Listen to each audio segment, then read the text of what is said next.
ہر چیز کو جہاں میں قدرت نے دل بری دی، پروانے کو تپش دی، جگنو کو روشنی دی، رنگی نوا بنایا مرغان بے زباں کو، گل کو زباں دے کر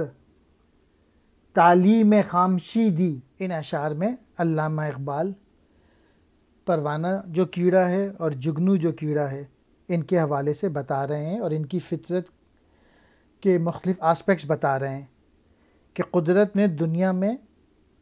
ہر شے کو کچھ نہ کچھ عطا کیا ہے۔ جیسے پروانے کو حرارت بخشی ہے، جگنو کو روشنی دی ہے، جو بے زباں پرندے ہوتے ہیں ان کو نہایت سریلی آواز دے دی ہے، اور پھول کو زباں دے کر چپ رہنا سکھا دیا۔ دل بری کہتے ہیں خوبصورتی کو، پیارا لگنے کی خوبی، تپش کہتے ہیں تڑپ، رنگین نوا خوش آواز، مرغان کہتے ہیں پرندے کو۔